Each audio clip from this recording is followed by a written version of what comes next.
that we don't exist independently. Our existence is always seen in relationship to others, measured in relationship to others. Guru Maharaj, when he's speaking about the position of Krishna on the basis of what's given in the Bhagavatam, Swarat, Janmadyasya Tonvayad Itaratas Cha Arteshu Abhignya Swarat, he'll invoke Hegel, a Hegelian aphorism, reality is for itself and by itself. Sometimes Western theologians will use the expression that is not a contingent being, that his existence is not contingent upon the existence of any other. So, if we do not conceive of ourselves, our existence, in relation to others, what to speak of the supreme other, then we'll have a distorted view of ourselves. For example, in Bhagavad Gita, famous sloka, Krishna says, Mam eva angsa jiva loke jiva bhuta sanatana. Saying, jivas, they're eternal. When he said, Mam eva angsha, Mam eva, they're my parts and parcels. So this is an extraordinary thing. We're thinking there's the infinite. Krishna possesses personality, personal traits, characteristics, qualities of an infinite magnitude. Right? And then there are individual souls who possess the same things in finite magnitude. What's the example that's given in Vedic literature? Sun and the sun rays. Right? So when we think of a sun ray, we can't isolate it from its connection with the sun.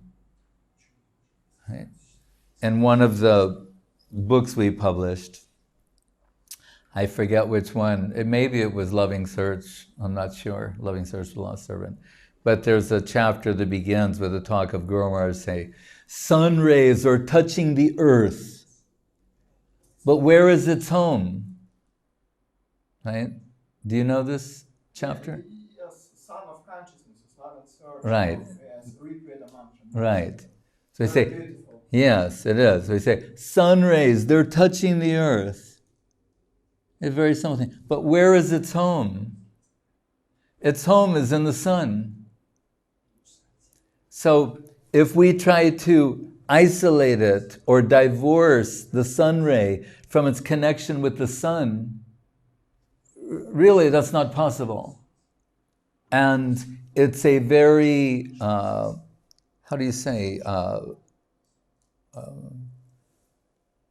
an isolated way of viewing it that's not realistic.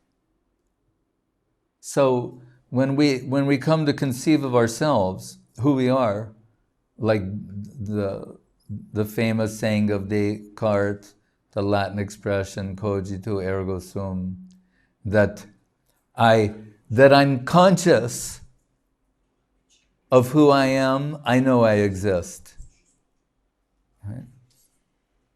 It's usually rendered as, I think, therefore I am. But I think it's more saying, I'm conscious that I exist. That's what's being said. I'm aware of my existence. Right? But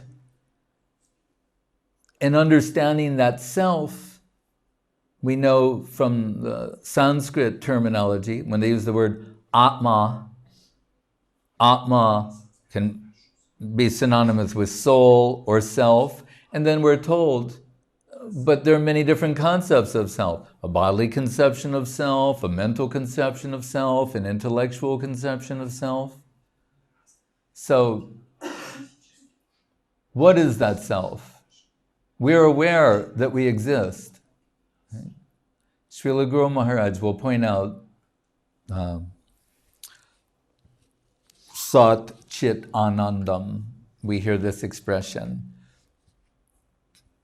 We hear it also in relation to Krishna. Ishvara Parama Krishna Sat Chit Ananda Vigraha. So Sat Chit Ananda Vigraha. Sat, existence. Chit, awareness of existence. And here we could say, well, many things exist, right? The objects of our sense perception exist. But without our observation of them, they're not meaningful, substantial. In relation to the subjective evolution of consciousness, Guru Maharaj surmises hard, soft, heavy, light, this weight, dimensions, color. These are all subjective concepts, and a cluster of subjective concepts makes an object. But what distinguishes a human being from an achit object? A human being is a chit subject, a conscious subject. What distinguishes the conscious subject from an achit, unconscious object is that awareness of its existence. So, chit, right? Sat chit. Srila Guru Maharaj tells us that there's the chit jagat and the achit jagat. It's the chit world, the world where everything is comprised of consciousness. Vaikuntya Pritivyadi Sakala Chinmoy. The soil is conscious, and not only conscious, but consciousness enriched with dedicating substance. Right? The birds, bees, insects, trees, the Jamuna, is Brahmadravya, liquid spirit, spiritual liquid, right? Endowed with personality and full-blown dedicating tendency. So the whole spiritual world is of that nature. That's the Chit Jagat. And where is Jiva located? Krishnara Tatasta Shakti Beda Bed Prakash. This Shakti, which is like Krishna in qualitatively speaking, but unlike Krishna in the sense of magnitude, sun and sun ray, is located on the outskirts of the Chit Shakti. Right? The outskirts of the Chit Jagat. And from that marginal position is adaptable to reigning in hell or serving in heaven, right? So, but to do that, Srila Guru Maharaj makes the point, how can a chit subject, soul, Atma, just go from the chit jagat and start operating in the achit, objective world? It needs some medium, intermediary. So he introduced the concept of chid abhas, meaning a shadow chayabhas, a shadow representation of the soul.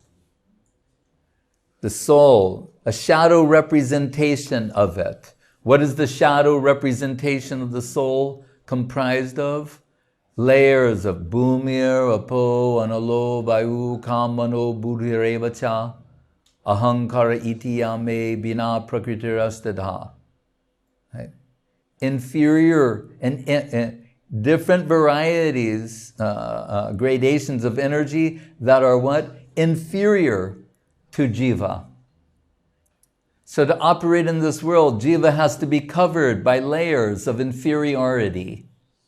Substance that are actually inferior to its very nature. A shadow covering of self, shadow ego, shadow intellect, shadow mind, shadow body, shadow senses.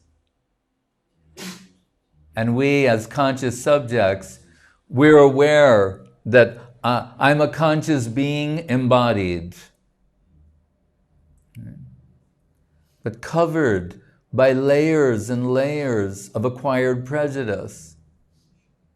The Sanskrit word sanskar, one meaning is impressions. So jalajan avalakani stavarlaka vinjati, evolving, transmigrating through millions and millions of life forms. So many impressions are coming, mental impressions are being gathered, acquired, and prejudicing the soul in its interpretation of self. What am I? Who am I? What is my purpose? So just to, we'll think, well, I want to know what I should be doing, or who am I, or what is my purpose? That's all very good, but what is it going to be based upon? Acquired prejudice of a misconceived self? Right? Bhaktivinoda Thakur in Jaiva Dharma says, when water is frozen in its frozen stage as ice, you can identify so many traits, qualities, characteristics.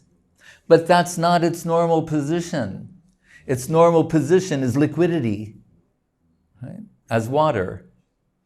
But so if we're analyzing the self, ourself, any self, in the frozen stage, right?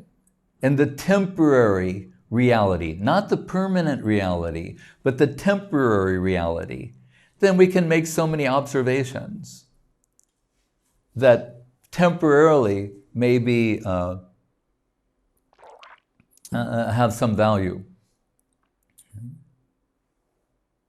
But if we want to get to the heart of the matter, go into the deep heart's core, then we'll have to unravel all the layering of acquired prejudice to have a glimpse of our actual self. In Gita, Krishna is comparing all these different bodily coverings to dress. Right? Same thing, Manu Sangita, tamasa bahurupena beshtita karma hetuna. Their karmic dress. Veshtita karma hetuna. Karma is the cause of the dress. So human karmic dress is like so many other types of karmic dress, but there's some very unique opportunity to one as a human being to, dharmena hena pashubi samana. Ahara nidraya bhaya maitunamtra. What distinguishes human life from animal life is this ability to inquire beyond the base necessities of existence. Right? So, to have a proper estimation of the self, where's that going to come from? Right? The observations of, psychologists and the temporary reality. Sometimes Srila Guru Maharaj gives the example of the insane asylum, crazy house. So the people in there, they're under so many assumed identities. And maybe the doctors are even talking to them in terms of those identities. Napoleon, meet Lenin. Right? No, Napoleon and Lenin are having a conversation. Right? One man thinks he's Napoleon, another man thinks he's Lenin. They're conscious, right? They're conscious beings, conscious of themselves, and they've concluded this is their identity. And we'll say from our position, or from the so-called sane position, oh, they're deluded. They're under some grand delusion, thinking they're these historical personalities. They have, what is the other expression? Illusions of grandeur. Mania. They're suffering from mania. They're thinking that there's someone they're not. That's clear from a third-party observation that's relatively based on sanity. Right? So the doctors try and deal with them in such a way as to gradually bring them out of this sort of illusion toward their actual identity. Right? So Brahmanda Brahmite Kona Bhagavan Jeev Guru Krishna Prasade Pai Bhakti Lata Bij. So authorized agents of the Absolute are moving in the world of illusion, in the plane of exploitation, but not as deluded exploiting agents, but as agents of divine revelation. Saying, Jive Swarupai Krishnera Nityadas. When Sanatana Goswami personifying the condition, the mentality of what might be expressed by a conditioned soul, he says to Mahaprabhu, Ke ami kene amai jarita pitroi. Iha nahi jani kamone hitohoi. Who am I and why am I suffering tapatroi? The threefold miseries of material existence. And he says, if I don't know this, then I won't know what's good for me. So I've got to establish this first. Who am I and why am I suffering like this? And we say, you're the eternal servant of Krishna. Right? Satchidananda Vigraha, like Krishna. Then why am I suffering like this? If my position is in not in the temporary world, in the permanent world, as an eternal ecstatic servitor, with the life of love with Krishna and his entourage, what am I doing here? Vinod bole hai hai haridas harinahi bhai. Expressed by Bhakti Vinod. He said, Vinod says, hi, oh, what is the horrible situation I'm in? I'm Haridas, I'm the eternal servant of Hari, Krishna. And Krishna is nowhere to be found. Hari nahi pai, I'm not getting any Krishna here. Who is Krishna? Ecstasy personified, beauty personified, love personified, affection personified. I'm not getting that. I'm searching for that, I want that, I'm not getting it.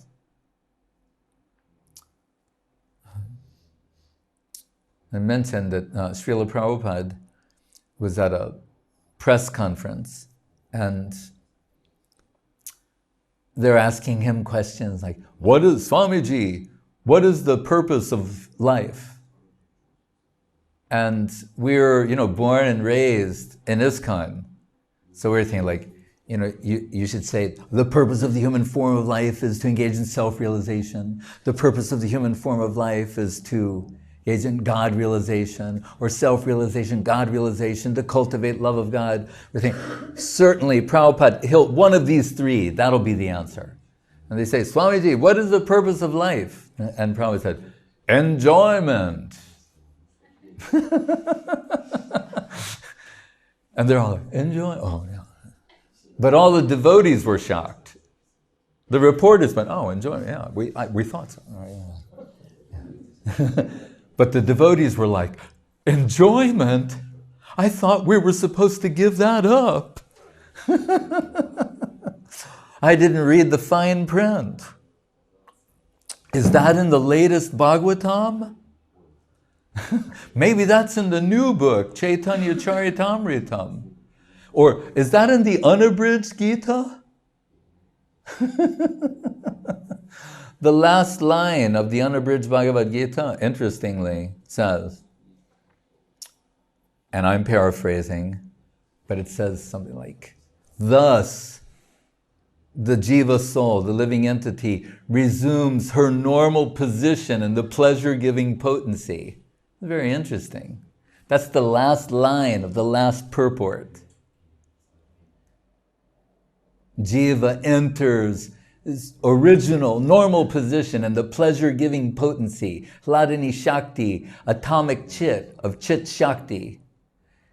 Tatasta Shakti, Veda Ved Prakash, that Shakti, Chit Shakti, Radharani's group, if you want to take it to the extreme of a Madhura Rasa expression of the concept. Hladini Shakti Pushti Karan is the cause of all the satisfaction, pleasure, giving to Krishna, satisfaction, and the devotees. Radharani is extracting from Rasa Raj Krishna and distributing that nectar to all of her servitors. Rukmini, when he says, Shrutva Gunan Bhuvana Sundara Srinvatamte, says, who, after seeing the beauty, charm, and sweetness of Krishna, could accept a man made out of flesh and blood and guts and gore as their lover? That's her impression. He's saying, if you've seen the beauty of Krishna, then you're going to, how can you take flesh and bone seriously? Again, I'm paraphrasing. But at any rate, so proud, they said, what is the purpose of life? He said, enjoyment. And then there was a pause. He said, problem is, at present, we are not enjoying. So what's the problem? Why am I suffering? What is it? Adi Devik, Adi Bodhik, Adhyatmika. Top Troy means three different types, groups of suffering, divisions. Adhyatmika, self-induced suffering. Freud, the so-called father of psychoanalysis, he said, what is the purpose of psychoanalysis? To convert neurotic suffering into ordinary suffering. He didn't say to be happy. He didn't say enjoyment. No, he didn't say that. He said the purpose is to convert neurotic suffering, obsessive compulsive neurotic suffering, to convert that into normal suffering, like everybody else.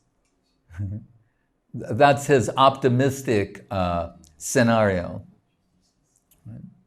Adhyatmika, self-induced suffering. Right?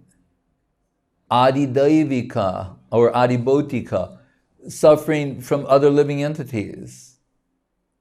Mosquitoes, this, that, the other thing. Could be other people.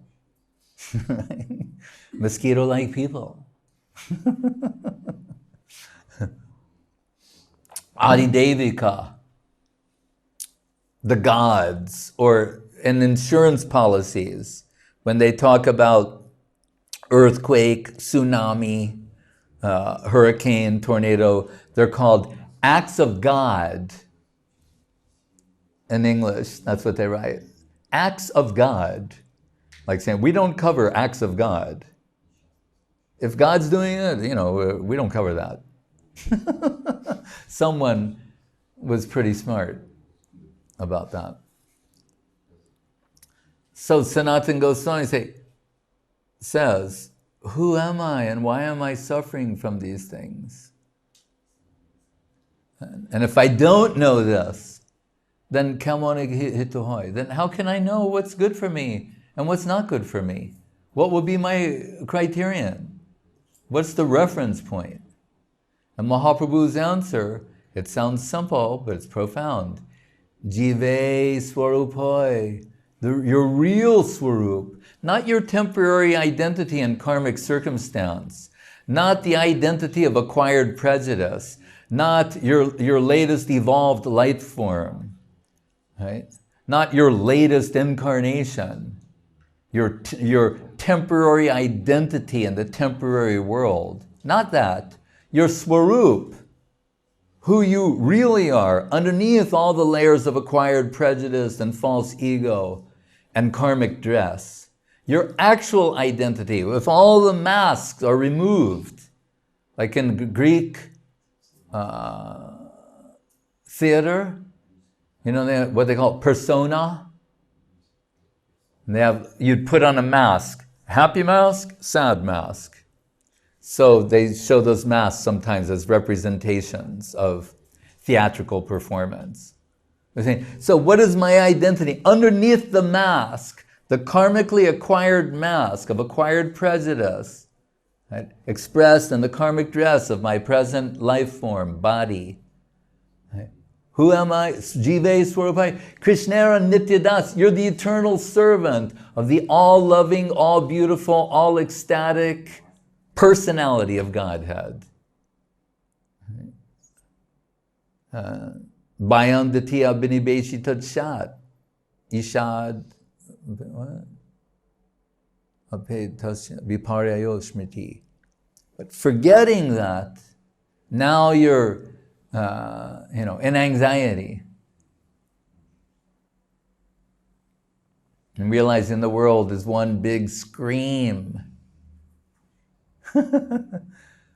I say that because yesterday, Munch, the artist Munch, he has a famous painting called The Scream, sold for over $100 million. And in that, it's a famous picture. You see this figure like, but what he pointed out is, it's not that person is screaming. He wrote a little poem at the bottom of one of the pictures. He said, it's not that the person is screaming. He said, the person is shocked. The world's a scream. The environment, the world. Right? There's a perspective where it's like that. That person, that's where the word angst comes from. Full of angst, anxiety. Realizing that the world is full of suffering. Anityam asukam lokam. What is this world? Janma mrityu jaravyadi dukkhadoshanu darshanam. Anityam asukam lokam. Temporary miserable place. That's why even if you make some adjustment to reduce the suffering level, reduce the misery, it's still temporary. You can't make a permanent solution to this problem here. So, and interestingly, but on a deeper level, in Srimad Bhagavatam, I can't remember exactly where, but it might be in the 4th canto in a purport, but Srila Prabhupada makes the point that and we can observe this from time to time, that although, if say we see a beautiful flower, as we do on the Lilavati or the Goloka Champak tree, right? I'm mesmerized by these flowers and their fragrance, just the whole thing. We're told, remember, that's a living being. Veshtita karma hetuna. There's a living being, an atma, a soul, in the body of that tree. And it looks very beautiful. It's suffering. And in its suffering, it looks beautiful.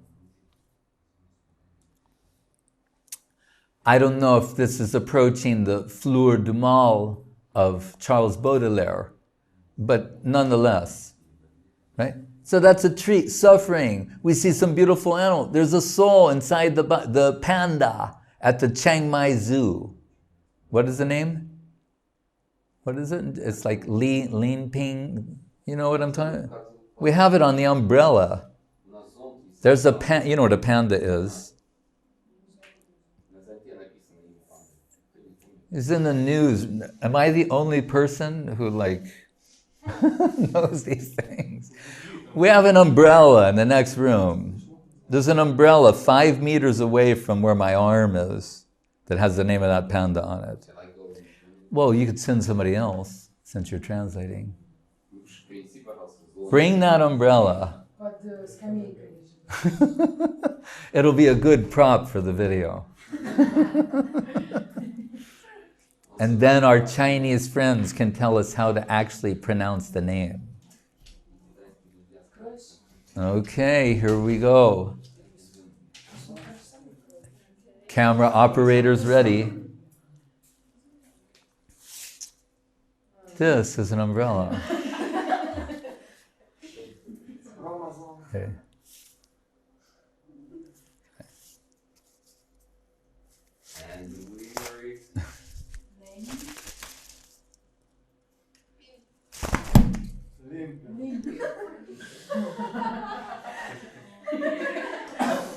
This here.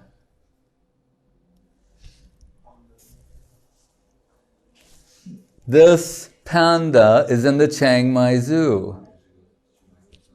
Okay, you think I make this stuff up?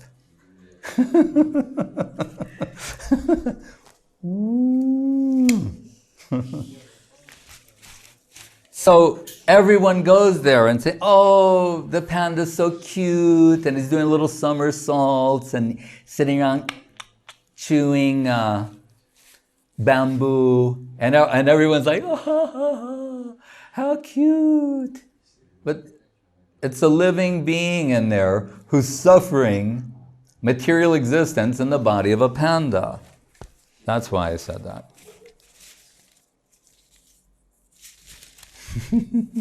So, there's one level. I'll just keep the umbrella now. You think I'm going to give it back? Let's see if I would leave it open. I'll open it one more time for the cameraman. Color like chroma key. Okay. Oh, it is. Oh, that means then it's going to vanish, right? Yes. Oh, God, you can't win. But the panda will stay. Hey, Krishna.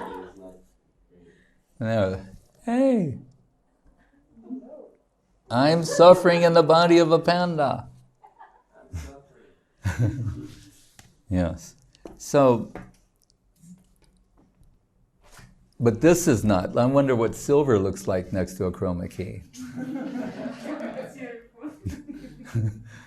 And then moving silver, what that looks like in front of a chroma key. Silver, then the chroma key will become silver. So then Probably. Silver and silver. Okay. We'll see.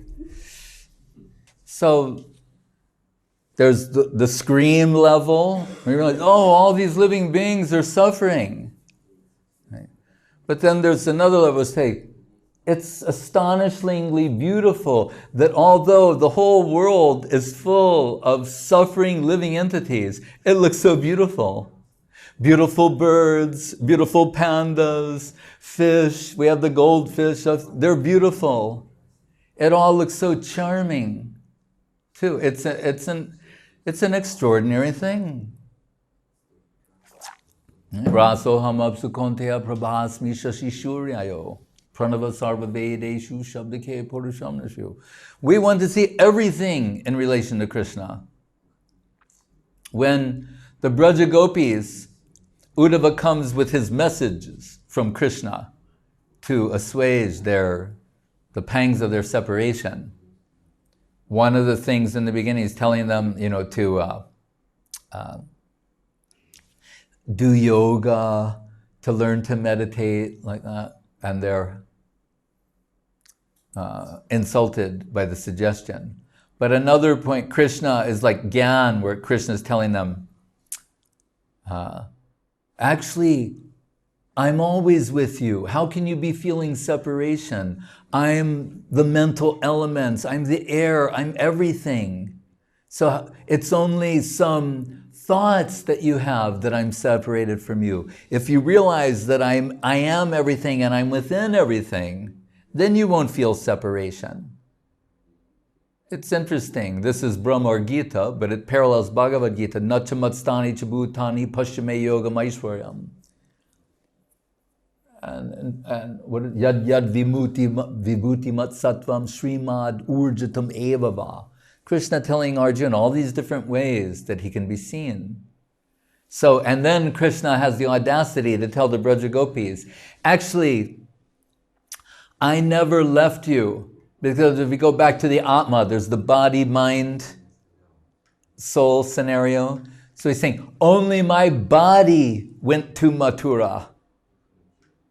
Really, the substantial aspect of myself, my mind, intellect, is here with you. Only my body went to Mathura. And only your bodies remained here. You went with me, body, heart, mind and soul. You went with me. So you're there with me in Mathura? But it sounds bewildering, what he's saying. But still the point is being made about gradations of self and understanding the self. So, Prabodhananda Saraswati Thakur, he speaks of Vishwa Purna Sukhayate. The world is full of ecstatic joy. So what is it? Is it the scream? All the suffering living beings? Or the ecstatic joy of Prabodhananda Saraswati? Guru Maharaj will say, it's all tenable according to perspective. Is Prabodhananda Saraswati Thakur contradicting Krishna of the Gita? Where he says, Anityamos, this world, Janma Mrityu, Jara Vyadi, Dukkha Dosha, it's horrible. Arjuna, it's a terrible place. Anityam Asukam Lokam, a temporary, miserable place. Yes, in the absence of Krishna, Viparyayosmriti. If we forget Krishna, then really it is hellish. And it appears to have no purpose. Purposeless suffering. As the joke, the Woody Allen joke goes, life is full of suffering, and it's so short. Out, brief candle. That's our position. We're saying, life, it's full of suffering, and it's so short. If we could just have more time. That's the paradox in which we live. So what's required is a change of perspective. To see things differently. How will that be achieved? In connection with Sadhu, Shastra, Guru, Vaishnav. Who's the perspective Acharya? Sambandha Gyan. Sanatana Goswami. To identify, where am I? Not who am I? Where am I? What am I? What is my present GPS? I need to know. I need to know my spiritual GPS. Because the GPS of this world is always changing. Right? But where am I in relation to the goal, prayojan? Right? The goal, that life of love with the swarup, muktir hitvanyata, rupam swarupena vibhastiti, and the divine form in the upper world and the service of the lotus feet of Krishna. Where am I at present in relation to that? And what can I do from my present position to make progress toward that plane and that identity? Right? Need to reconceive our reality potential. Reality the beautiful. The ultimate reality is beauty personified, love personified. That Krishna. It's not impossible.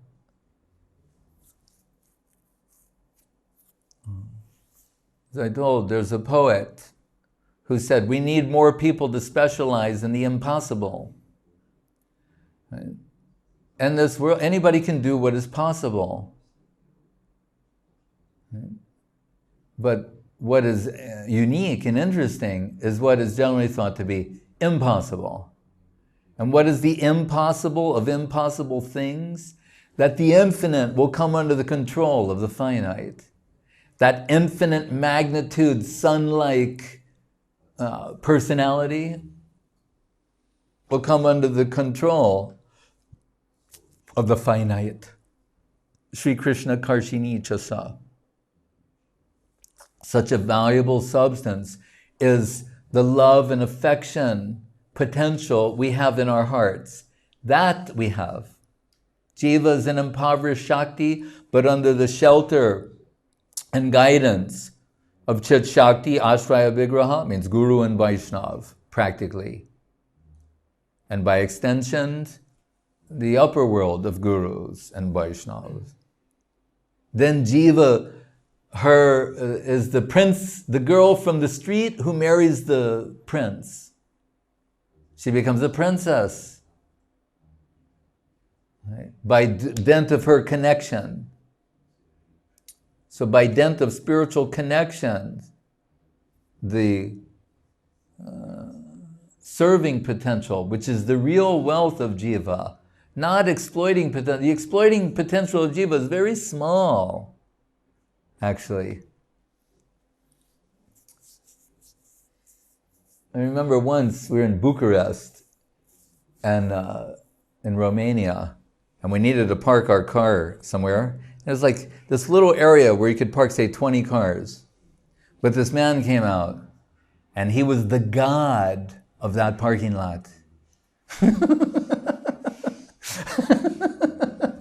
We understood very quickly that he was the god of that parking lot. Unless you did some puja and offered him some pranami, the god of the parking lot would not let you park there. And there may have been so many gods in the world, since and before, but he was the god of that parking lot at that time, and he wanted us to understand that clearly. Right? So we became his devotees.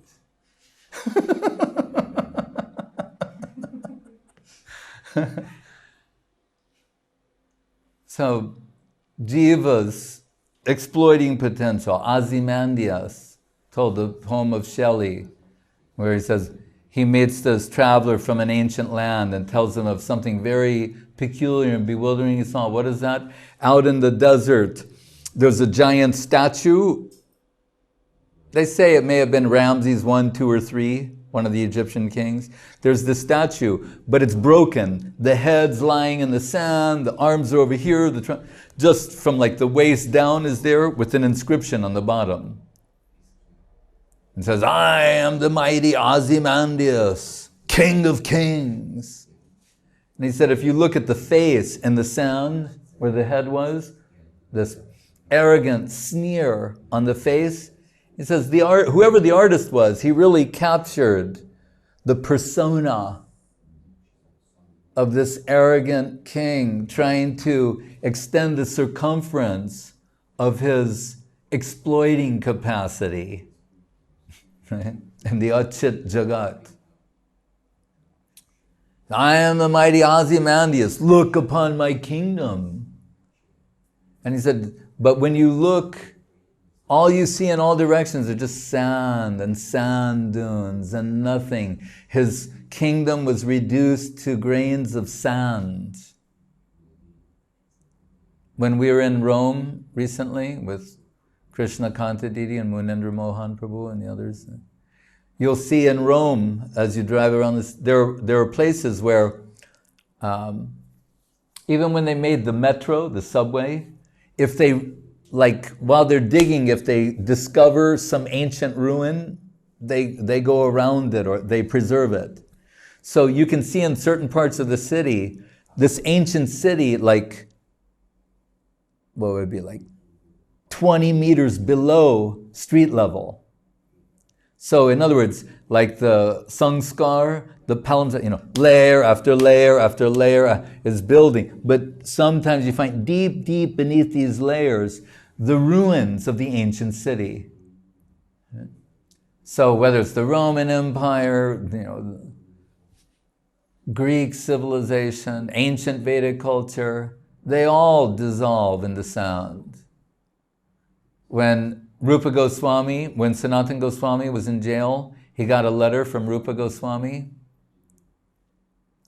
And in that, Srila Gurudev, they like to quote this sloka from time to time. It's in the purport of that section of Chaitanya Charitamritam. And he says, and I'm paraphrasing here, says, what happened to the Raghu dynasty and Ayodhya? What about the Yadu Bangsha? If even they came and went in this world, what to speak of everything else? Alluding to the extremely temporal nature of things. Labdva sudurlabham bahusambhavante. Human life, it's temporary like other ones, but there's a window of opportunity within human life and awareness to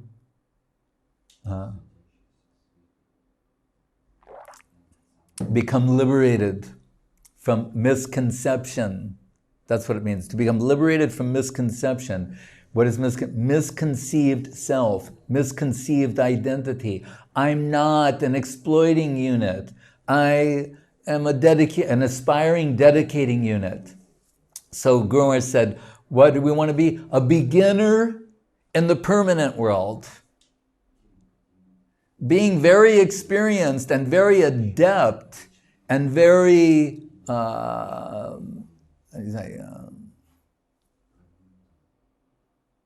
have extensive holdings in the temporary world is of no value. But he said, become a beginner in the permanent world. Take the beginning position in the permanent world. Sometimes you say, make a cottage in that plane. Just start with something very small in the permanent world. And that's the beginning of self-discovery, realizing who I am, what is my potential. Haratonga tapam. Tabakatamritam tapta jivanam kavibir idisham kalmasha apaham. Then top what we're suffering from becomes superficial. And the devotee will realize the root cause of all my suffering is separation from Krishna, forgetfulness of Krishna and separation from Krishna. And the solution is remembrance.